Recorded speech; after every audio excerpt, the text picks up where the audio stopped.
वैसे जरूरी नहीं है, लेकिन वीडियो को लाइक या फिर डिसलाइक कर दिया करें। पहले मैं द ड्राउन्ड जायंट मूवी को एक्सप्लेन करूंगी। इस मूवी के स्टार्ट में हम 3 साइंटिस्ट को बीच पर जाते हुए देखते हैं, जिनमें से एक आदमी स्टीवन हमें डेड जायंट के बारे में ये स्टोरी सुनाएगा। असल में इस समंदर में एक दिन पहले एक काफी बड़ा तूफान आया था, जिसकी वजह से एक डेड जायंट बीच पर आ गया था। उस डेड जायंट को देखकर फिशरमैन काफी हैरान थे और इसीलिए वो इस बारे में पुलिस को इन्फॉर्म भी करते हैं, लेकिन कोई भी उनकी बात पर यकीन नहीं करता। लेकिन जैसे जैसे लोग बीच को विजिट करते हैं तो उनके पास सुनाने के लिए सिर्फ जायंट की कहानियां थी। और अब साइंटिस्ट खुद बीच को विजिट करने का डिसाइड करते हैं, जहां वो खुद उस जायंट को अपनी आंखों के सामने देख रहे थे, जिसके बारे में वो काफी बार सुन चुके थे। उस जायंट को देखने के लिए बहुत सारे लोग आए हुए थे वहाँ पर, लेकिन कोई भी उसे टच नहीं कर रहा था क्योंकि सारे उससे डर रहे थे। अब यहाँ पर स्टीवन और उसके आदमी अंदाजा लगाते हैं कि शायद उसका वेट 80 टन के करीब होगा। स्टीवन उनसे कहता है कि जायंट के बारे में मैंने ये सुना है कि इनकी एज का अंदाजा लगाना बहुत मुश्किल है, पर स्टीवन उसके नोज और लिप्स को देखते हुए कहता है कि ये एक यंग जायंट था। वो तीनों साइंटिस्ट उस जायंट की बॉडी के आसपास खड़े होकर उस पर रिसर्च कर रहे थे। स्टीवन इस दौरान उसके हाथ के पास जाता है, जो कि तालाब की लुक दे रहा था, यानी उसका हाथ इतना बड़ा था कि पानी जमा होने के बाद वो एक तालाब बन गया था, जिसमें छोटी छोटी मछलियाँ तैर रही होती हैं। स्टीवन का कहना था कि इस जायंट की साइज से भी ज्यादा हैरान कर देने वाली बात तो ये है कि जायंट अभी तक एग्जिस्ट करते हैं। और वो बीच पर खड़े हुए लोगों को जायंट से कंपेयर करते हुए कहता है कि ये तो जायंट की छोटी छोटी अनकम्प्लीट कॉपीज हैं। अभी स्टीवन उसे देखकर हैरान हो ही रहा था कि तभी उसकी एक कलीग उस जायंट की बॉडी पर चढ़ जाती है और वहाँ मौजूद वो सब लोगों को बताती है कि ये बिल्कुल सेफ है। तभी सुनकर वो सब लोग जल्दी से उस जायंट की बॉडी पर चढ़ जाते हैं और ऐसा करके वो लोग काफी खुश हो रहे थे। कोई उस जायंट की बॉडी पर जंप कर रहा था तो कोई खेल रहा था, लेकिन स्टीवन ना तो उसे टच करता है और ना ही उस पर चढ़ता है। दूसरी तरफ उसकी कलीग उस जायंट के बारे में नोट्स बना रहे थे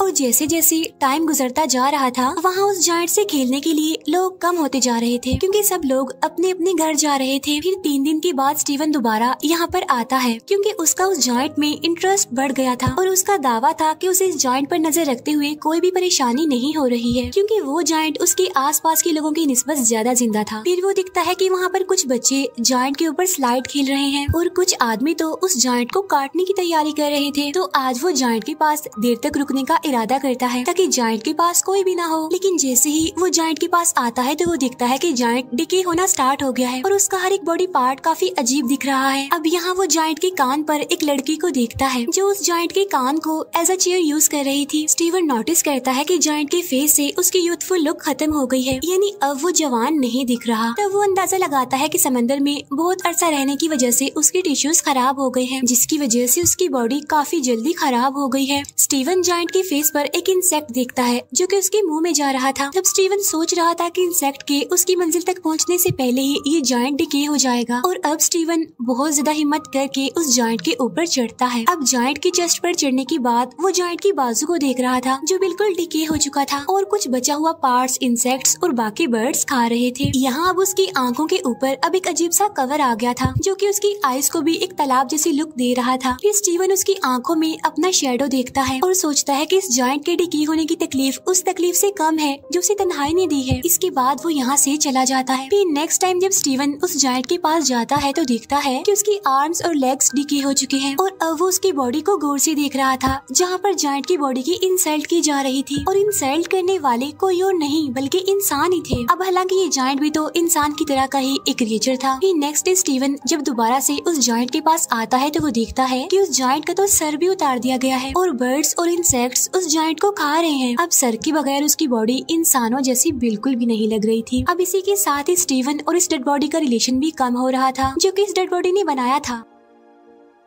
फिर इसके बाद वो काफी दिनों तक बीच पर नहीं आता। फिर काफी हफ्तों बाद जब वो बीच पर आता है तो ये देखकर वो काफी हैरान हो जाता है कि अब उसके पास कोई भी ऐसी चीज बाकी नहीं रही जिसकी वजह से वो इंसान लगे। और वहाँ पर जो बाकी रह गया था वो उस इंसान का डिकेट गट था। और अब उन सब लोगों का उस जायंट पर से इंटरेस्ट खत्म हो गया था। अब इवन काफी महीने गुजर जाते हैं और लोग तो अब जायंट की एंट्री को भी भूल जाते हैं और जायंट की बॉडी के अलग अलग पार्ट्स और बोन्स जगह जगह पर एज अ डेकोरेशन देखने को मिलते हैं। फिर एक दिन साइकिलिंग करते हुए स्टीवन उस जायंट का स्कल एक खाली मैदान में देखता है। उसका ख्याल था कि अगर वो इस सिटी को गौर से देखेगा तो उसकी नोज और एयर्स की बोन्स भी मिल जाएंगी, क्योंकि स्टीवन के मुताबिक जायंट की हड्डियों से बनी ये डेकोरेशन ज्यादा अच्छी है उन यादों से जो स्टीवन के दिमाग में है। अब यहाँ पर उस जायंट के कुछ बॉडी पार्ट्स को सर्कस में भी रखा गया था और अब साइंटिस्ट का कहना था कि जिसने भी उस जायंट को देखा है वो उसे मॉन्स्टर ही समझते थे जो कि मर चुका था, लेकिन वो जायंट उसके लिए आज भी जिंदा था और वो अक्सर अपने ड्रीम में देखता है कि जायंट उसके शहर से गुजर रहा है और अब वो वापस समंदर में जाने के लिए जगह जगह से अपनी बॉडी के टुकड़े उठा रहा है। अब ये मूवी हमें एक डीप मैसेज देती है कि कैसे एक इंसान इस दुनिया में आता है, कैसे लोगों की जिंदगियों पर असर छोड़ता है, वो लोगों से सीखता है, उन्हें सिखाता है,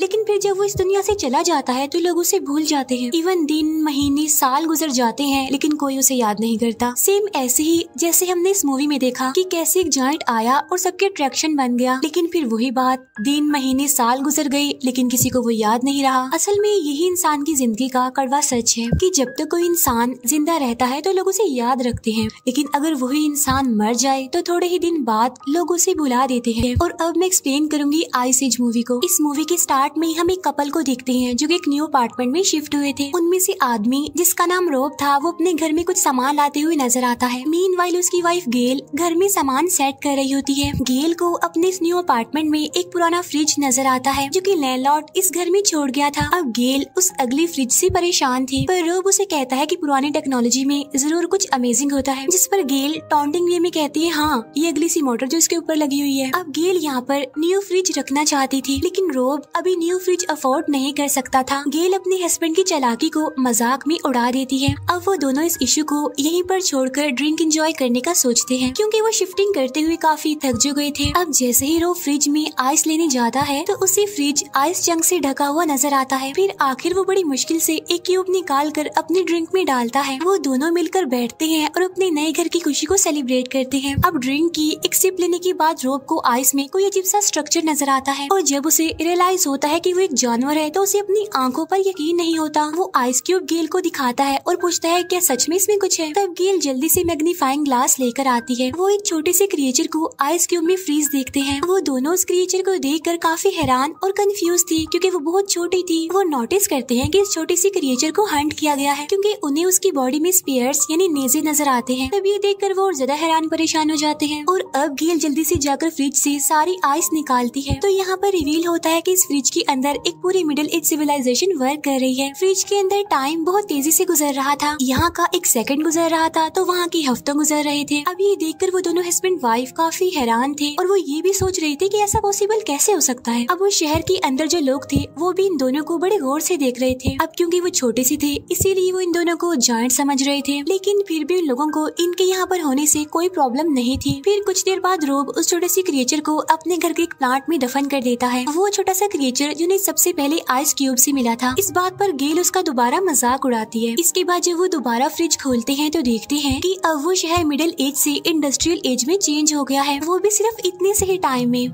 क्योंकि वो सिर्फ थोड़ी ही देर के लिए फ्रिज से दूर हुए थे, लेकिन उस शहर में तो सदियां गुजर गई थी और अब उनके देखते ही देखते वहाँ पर कुछ ही मिनट्स में बड़ी बड़ी बिल्डिंग्स बन गई थी। अब ये देखकर रोब काफी उदास था, क्योंकि वो उस टाइम को मिस कर रहा था जो उन्होंने स्टार्ट में देखा था। वो सोच रहा था कि फ्रीजर के अंदर के लोग उन्हें क्या समझते हैं, क्या वो इन्हें गौर तो नहीं समझ रहे। लेकिन तभी वो दो कंस्ट्रक्शन वर्कर को फ्रीजर के अंदर ही उन्हीं के बारे में बात करते हुए देखते हैं। वो कह रहे थे कि हम इन दो पागल जायंट्स को हर रोज देखते हैं और हम उस ब्रोकली को भी देखते देखते थक गए हैं जो गेल के दांतों में नजर आ रही थी। और अब उनके देखते हुए ही वो इंडस्ट्रियल कम्युनिटी मॉडर्न कम्युनिटी में चेंज हो जाती है और वहाँ की सारी बिल्डिंग सुपर स्ट्रक्चर में चेंज हो गई थी और साथ साथ उन्हें वो छोटी छोटी चीजें उड़ती हुई नजर आती है, जो रोब को लग रहा था कि शायद ये प्लेन्स हैं। और टाइम को गुजरते हुए वो लोग काफी गौर से देख रहे थे। रोब अब इस एज को देखकर सरप्राइज था और सोच रहा था कि अगर ये हमारी दुनिया से रिजेंबल करता है तो इस मॉडर्न एज की बात क्या होगा। और इतनी ही देर में वो वहाँ पर एक लाइटिंग ऑब्जेक्ट को देखते हैं। तब रोब हैरान होता है कि ये क्या चीज है और वो उसे देखने के लिए करीब जाता है। इसके बाद वो जोरदार झटके से दूर गिरता है। अब गेल उसकी हेल्प के लिए उसके पास जाती है और उसका फेस जला हुआ देखती है, जिससे उनको अंदाजा होता है कि वो एक लॉन्चर था और वहाँ पर वॉर चल रही थी। फिर जब वो कुछ सेकंड्स के बाद वहाँ पर जाते हैं तो वहाँ पर सब कुछ खत्म हो गया था। अब वो इस फ्रीजर को बंद कर देते हैं, क्योंकि वो इस वॉर को बढ़ाना नहीं चाहते थे। इसके बाद वो लोग पिज्जा ऑर्डर करते हैं, अपने खाने को काफी इंजॉय करते हैं और अब उनको तकरीबन 1 घंटा गुजर गया था। उन्होंने अभी तक फ्रिज को खोल कर नहीं देखा था कि वॉर खत्म हो गई है या फिर नहीं। अब रोब कहता है कि हमें उस फ्रिज को दोबारा खोलना चाहिए, लेकिन इस बार वो शायद डर रहे थे। वो वहाँ पर सब कुछ खत्म हुआ देखने से डर रहे थे, लेकिन जब वो फ्रिज खोलते हैं तो वो काफी हैरान रह जाते हैं ये देखकर कि वहाँ पर वॉर खत्म हो गई है और छोटे छोटे इंसानों ने सब कुछ रिकवर कर लिया है। वो वहाँ छोटी छोटी फ्लाइंग कार्स को भी देखते हैं जो कि सिटी में पर्ल्स की तरह लग रही थी। वो सिटी की इस स्टेज को अपने फ्यूचर से कंपेयर करते हैं। ये अब एक फ्यूचरिस्टिक लैंड थी जहाँ आसमान से बातें करती हुई सुपर स्ट्रक्चर बिल्डिंग इस सिटी को काफी अच्छा लुक दे रही थी। इसके बाद वो सिटी एक पिरामिड स्ट्रक्चर में चेंज हो जाता है जिससे बहुत सारी लाइंस कनेक्ट कर रही थी। अब रोब और गेल को लग रहा था कि सब लोग इस पिरामिड में रहते हैं। इसके बाद सिटी का वो पिरामिड स्ट्रक्चर सारे सिटीज को अपने अंदर अब्सॉर्ब करने लगता है और एक बड़ी सी एनर्जी बॉल में चेंज होकर फट जाता है, जिसकी वजह से सिल्वर स्पार्क उनके पूरे किचन में फैल जाती है, जिन्हें वो लोग बड़ी गौर से देख रहे थे और उन्हें ये सब एक फैंटेसी वर्ल्ड का पार्ट लग रहा था और वो स्पार्क किसी फायरफ्लाइज जैसे लग रहे थे। इसके बाद वो स्पार्क्स दोबारा जमा होकर फ्रीजर में चले जाते हैं, फिर एकदम से सब कुछ गायब हो जाता है। इसे देखकर वो लोग काफी कंफ्यूज हो जाते हैं। रोब को लग रहा था कि अब वो वापस आने वाले हैं, लेकिन गेल को ये लग रहा था कि सब कुछ खत्म हो गया है और असल में ये सब कुछ दुनिया के खत्म होने को जाहिर कर रहा है। रोब अब फ्रिज का स्विच बंद कर देता है। वो दोनों गले मिलते हैं। उन्होंने कुछ ही घंटों में ह्यूमैनिटी का स्केच देख लिया था जिसमें उन्होंने पास्ट, प्रेजेंट और फ्यूचर को भी ऑब्जर्व कर लिया था। नेक्स्ट मॉर्निंग वो कपल अपनी नॉर्मल लाइफ स्टार्ट करता है, पर अभी भी उनके जहनों में कल के बारे में कुछ सवालात थे और अब वो सस्पेंस में दोबारा से फ्रीजर को देखते हैं जहाँ वो छोटे छोटे इंसान वापिस आ गए थे और वो डायनासोर के मीट से अपना पेट भर रहे थे और कुछ तो डायनासोर से बचने के लिए भाग रहे थे। यानी अब ये ह्यूमैनिटी का स्टार्ट दिखाया जा रहा है। अब यहाँ इस कपल को दिखाते हुए ये मूवी भी एंड हो जाती है, जो अब दोबारा नेचुरल हैबिटेट में रहने वाले उन छोटे छोटे ह्यूमंस को देखने में बिजी हो गए थे। असल में ये मूवी हमें इस दुनिया की क्रिएशन, एवोल्यूशन और एंडिंग का कॉन्सेप्ट देती है, जिसमें इंसान की नेचुरल हैबिटेट से मॉडर्न एज तक का सफर बहुत अच्छे से एक्सप्लेन किया गया है। इस स्टोरी में वो फ्रिज जहाँ हमें मैनकाइंड की एज का कॉन्सेप्ट देता है, वही वो कपल हम इंसानों के बिहेवियर को शो करता है। यानी जब फ्रिज में वॉर शुरू हुई तो उन लोगों ने फ्रिज को बंद कर दिया और अपने आप में ही बिजी हो गए और ये चीज इंसान की दुनिया को लेकर केयरलेसनेस को शो करती है और लास्ट में लाइफ का उस पावर बाल की शक्ल में डिसअपीयर होना ह्यूमैनिटी की एंडिंग को शो करता है और ये मूवी भी यहीं पर एंड हो जाती है। Thank you for watching.